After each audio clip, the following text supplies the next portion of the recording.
menanggapinya acuh tak acuh. Tapi lama-lama Lingga, Kiki, Eza tiba-tiba menghilang dari peredaran. Mereka tak mau bersama denganku lagi.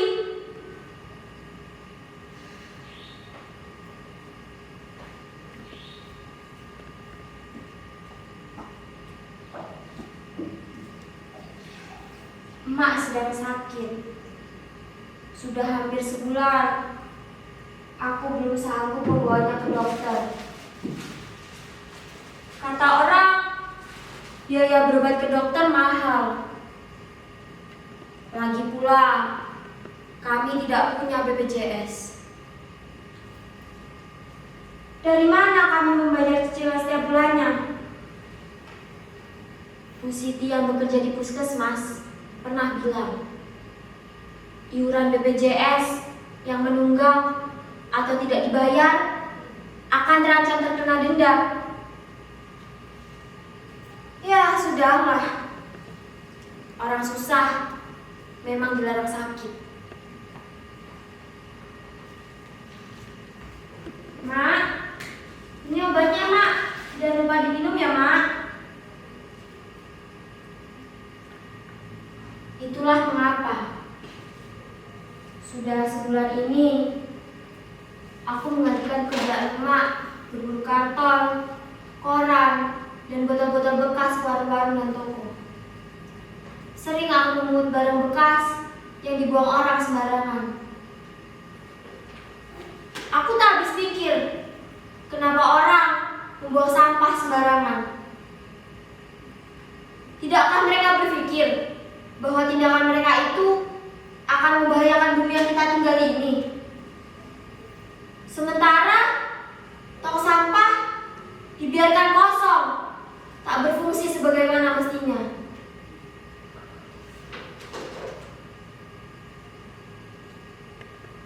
Sejak bapak meninggal 5 tahun lalu, emaklah yang menggantikanku untuk mencari nafkah, untuk menyambung hidup.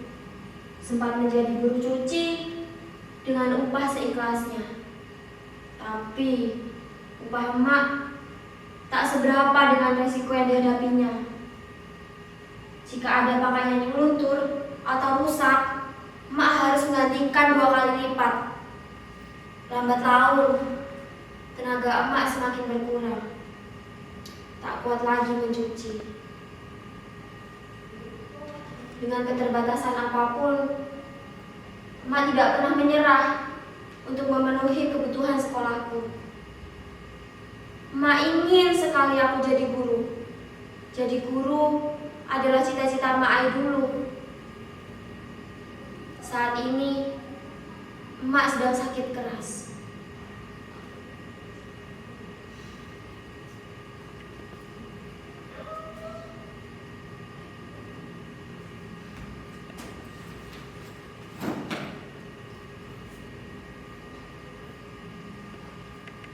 Kalian pasti bertanya, kenapa aku bisa punya handphone ini? Iya kan? Kalian pasti curiga, karena aku anak pemulung. Baiklah, aku akan sedikit bercerita. Dalam rangka acara 17 Agustus tahun lalu, Pak Lurah memanggilku untuk mengumpulkan teman-teman untuk mengikuti lomba gerak jalan. Aku ditunjuk sebagai kepala regu. Meskipun awalnya ragu, regu kami berlatih sangat keras. Dan akhirnya, regu kami menang. Sambil memegang kumisnya, Pak Lurah bilang begini, "Aini, kamu hebat. Jempol untuk kamu. Tunggu bonus dari Bapak ya." Nah, udah jelas kan? Handphone ini pemberian dari Pak Lurah sebagai bonus. Tuhan memang adil. Di saat dibutuhkan, di saat itu pula Tuhan memberikan jalan. Sebentar. Sampah. Sampah plastik dapat menyebabkan pencemaran tanah sisi. Plastik membutuhkan waktu 10 hingga 20 tahun untuk dapat terurai secara alami. Saat ini, Indonesia sudah mengalami krisis sampah plastik. Konsumsi per tahunnya semakin meningkat, tetapi kesadaran untuk memilah sampah tidak ikut meningkat.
Apakah ini sebuah firasat?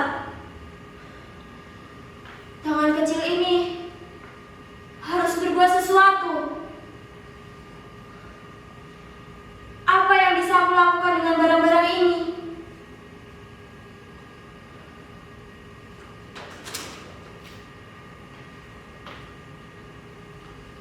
Aku pernah mengunjungi sebuah pameran daur ulang. Di pintu masuk terpajang spanduk bertuliskan, jika tidak dapat mengurangi, maka gunakan kembali, perbaiki, bangun kembali, dan daur ulang. Aku masih mengingat tulisan itu. Jujur saja, saat itu aku belum tertarik untuk memilah sampah plastik. Di pikiranku, sampah adalah hal yang kotor dan menjijikkan. Dan hasil daur ulangnya pun tidak seberapa. Tidak ada yang istimewa. Di sana, aku diajarkan bagaimana cara mendaur ulang sampah sehingga menjadi kerajinan.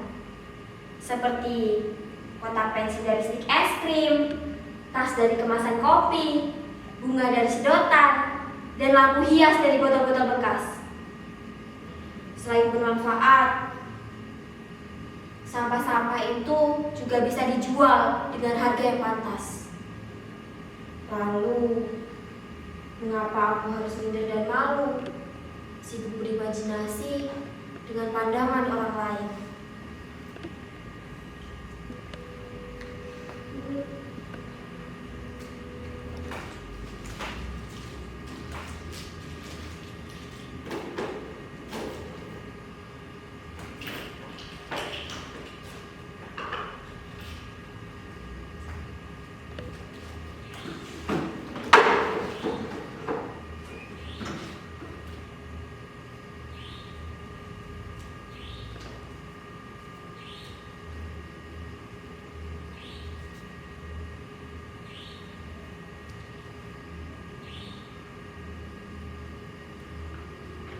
Melalui postingan media sosial, aktivitas daur ulang ini dapat dilihat lebih banyak orang. Semoga hal sederhana ini dapat menginspirasi teman-teman sebayaku. Tapi handphone ini harus dijual untuk biaya berobat emak.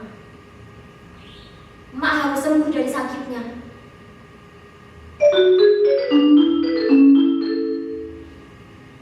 Siapa ini? Halo?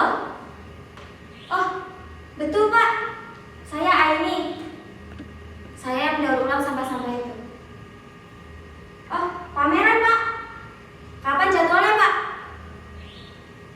Baik Pak, akan saya usahakan. Baik Pak, baik. Terima kasih Pak. Jadi, aku mendapatkan undangan pameran bulan depan. Kerajinanku akan terpajang bersama kerajinan orang lain. Tapi, bagaimana kalau kerajinanku lebih jelek? Mereka pasti akan menertawakan, menganggap aku tidak profesional. Tidak. Aku harus yakin. Ini kesempatan baik, Aini. Ayo, lebih semangat lagi. Lebih giat lagi.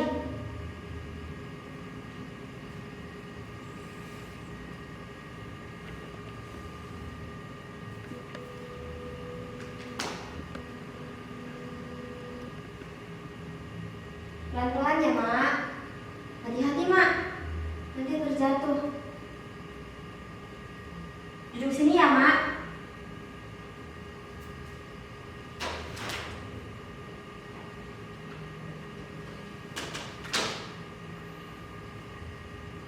Aku baru saja mengantarkan Mak ke dokter. Sebenarnya penyakit Mak membutuhkan penanganan khusus.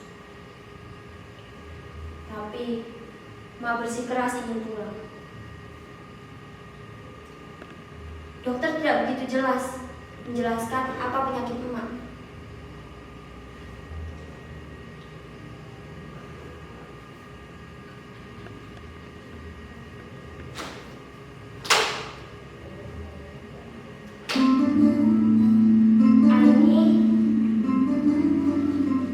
Bagaimanapun pedihnya hidup,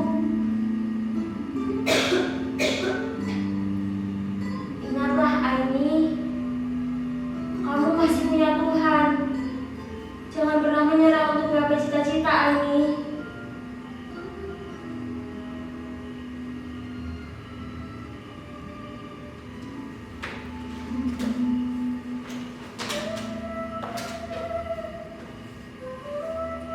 Enggak, Mak. Pahlawan Aini adalah emak. Aini bangga sekali sama emak. Aini sayang sama emak. Emak sembuh ya, Mak.